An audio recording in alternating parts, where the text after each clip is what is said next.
still do the right thing. And there is a history, Madam Speaker, as to how we came about this conversation of the cash disbursement schedule.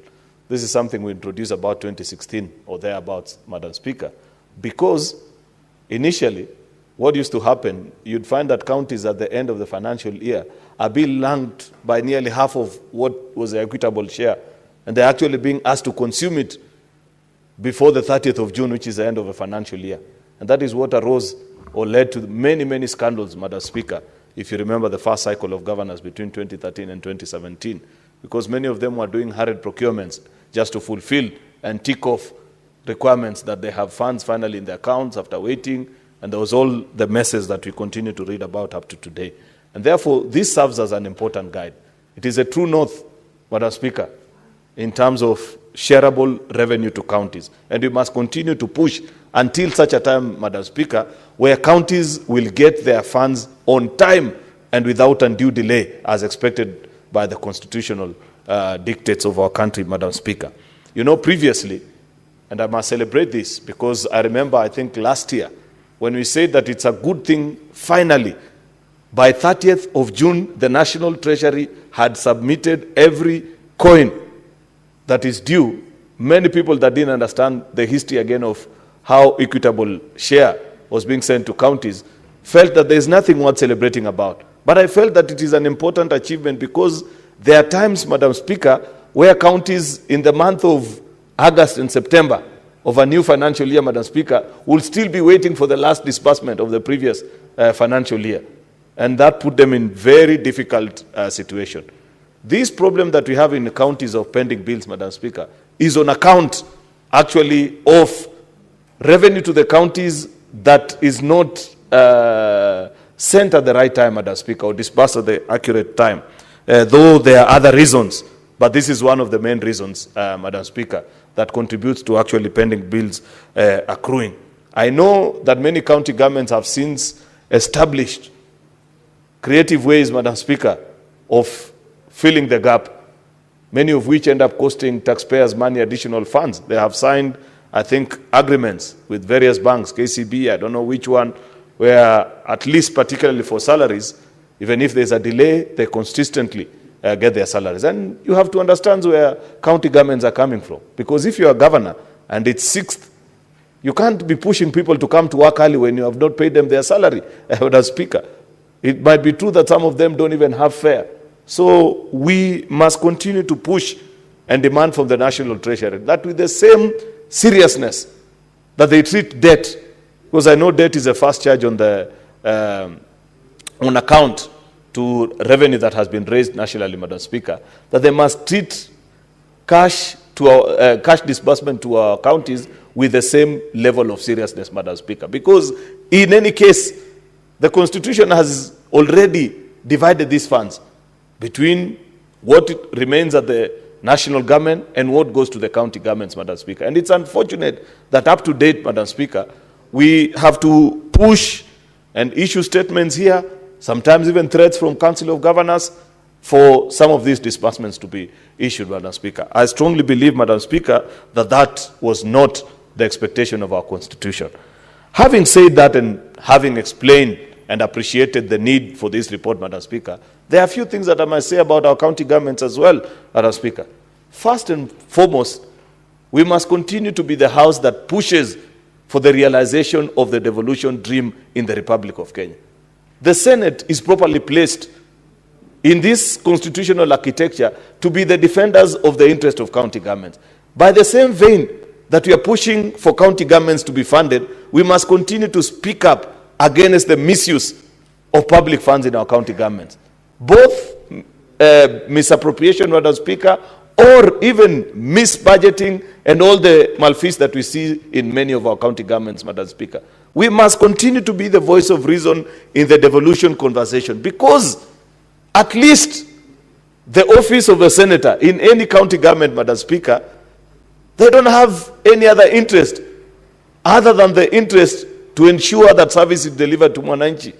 Many times, Madam Speaker, when senators speak, people either choose to misunderstand us or perceive that there is a specific interest that we are trying to pursue.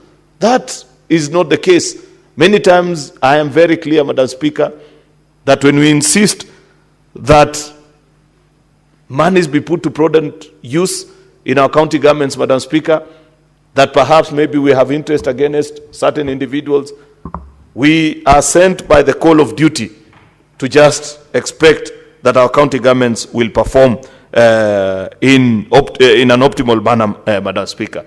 I heard my colleague, Senator Ledama, say that he disagrees with the CS for National Treasury, John Badi, on the directive to county governments on e-procurement. That is a statement of fact. There is no way the National Treasury can direct county governments on their operation. That is common sense. However, Senator Ledama, the part that I disagree with you is a part that you appear to be actually making excuse for the kind of procurement practices that you are seeing in our county governments. In fact, we should be leading the way as a Senate in ensuring that county governments do their procurement electronically so that you are able to trace and know at what services are these county governments procuring services. We saw a report here the other day from county governments where they're buying a bottle of soda at 1,000 shillings. If there was e-procurement in those counties, you're able to see the process from start, from what time the tender was issued up to the end. This issue of paperwork is what is making our counties spend nearly 70 to 80% of their development span over and above what is the common price of common items, even in your own county of Narok, Senator Ledama. Therefore, I believe, as a Senate, Madam Speaker, we must push. Point of information? Yeah, okay, that's fine. Madam Speaker, I have a lot of respect for my friend, the majority leader. And I just want to be very clear that my statement and my position on e-procurement is that national government deal with your e-procurement. County government are semi-autonomous. I fully support e-procurement, but an e-procurement managed by county governments. Not an e-procurement that is managed by the national government for county governments. That is my position. And my statement is supported by law, by the Constitution, Article 6, Article 176 of the Constitution, and even Article 179 that says the executive authority of a county is vested and exercised by the governor and the 10 CC members. So that is my position. It is not that I do not support the e-procurement. I do. I went to court, Madam Speaker, to stop a procurement process in Narok County because I felt that it was not right. So Senator Okiya Omtata went to court because of a procurement challenge in Busia County. So the issue is having the national government controlling county governments. You know, that is good clarity. I just need to be sure that my colleague is not opposed to e-procurement in county governments, because that's the only way we can establish, Senator Ledama, the procurement processes that are running. You know, I saw our colleagues in the National Assembly fuming and breathing, saying, oh, there's no way we can allow. Sijui, there's no internet in other parts of the country. Yet I know for a fact that the only interest in that matter for most of them is because they want to do procurement in CDF manually so that they can dish contracts to many of their friends. We must be different, senators. We must be firm and tell our county governors that we want to see a procurement process that is transparent. And the only way you can do that, do this thing electronically. In fact, many of the people that you procure services from, they know how to run digital systems. Let them upload their quote so that I'm able to evaluate and know what is it that led to me losing out on a particular tender, why a certain contractor was awarded, at what price, things that members of the public cannot see now. I said in this house yesterday that the one thing I appreciate about SHA, Madam Speaker, is the transparency of posting how public funds are being sent to all these institutions so that people can read. Diligent citizens can look and say, how are you claiming that this particular hospital received this amount of money? The same must be made out of procurement in our county governments, Madam Speaker.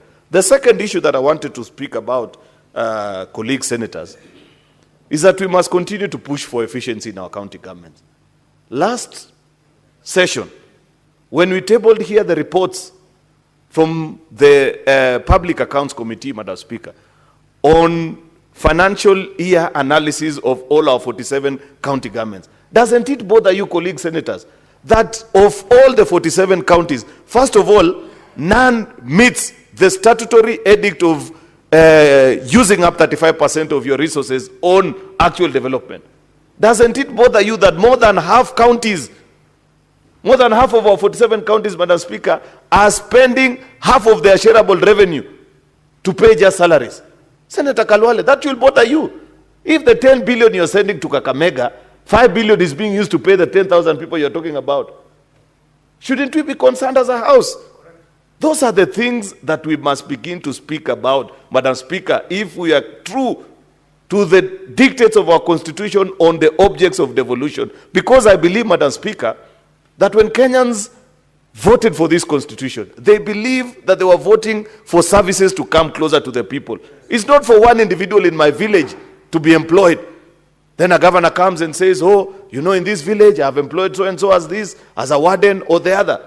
What they actually need, I'd rather you have medicine in the dispensary in my village, because at least when one of us falls sick, they have an opportunity to go to that particular hospital. We must continue to push, dear friends, that county governments perform optimally. Even as we push this conversation on funds being devolved to them, we must have an analysis that is objective.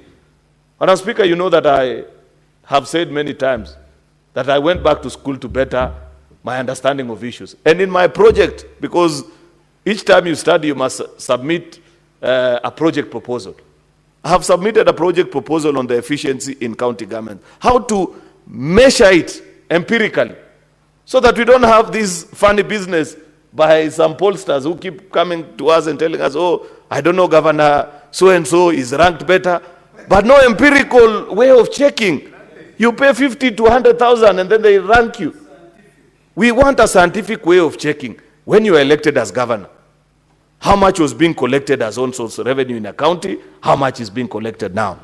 How much was being sent in actual development spend? And how much is being used up now? How have you reduced exposure of county on fiduciary risk? What is the feeling of Mwananchi on access to services in your county government? What is the proximity to service? How many health centers, if we went in your county, if your county has 50 health centers, how many of them are at least have medicine for common diseases, Madam Speaker?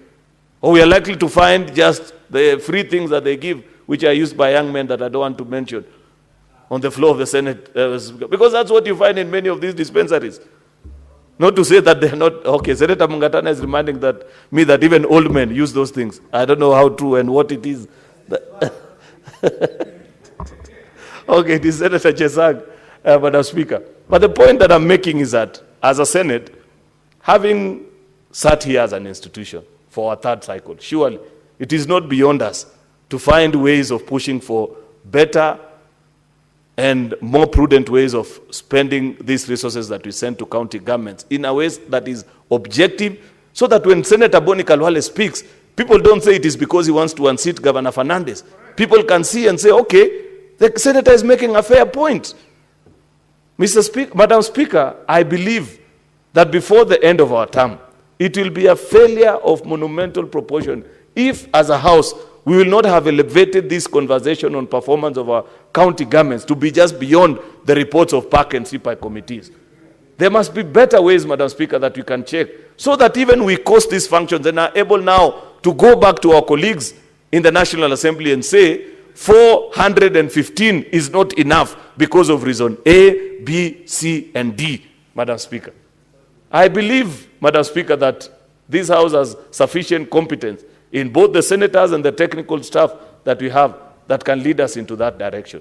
It is my hope, Madam Speaker, like colleagues who have spoken ahead of me have said, that at the end of this financial year, perhaps it's about time that as we receive the report on the cash disbursement schedule for the upcoming financial year, that we equally get a report of the compliance in the previous financial year to establish and say, this is what these funds were supposed to be, this is when these funds were supposed to have been disbursed, they delayed by how many days.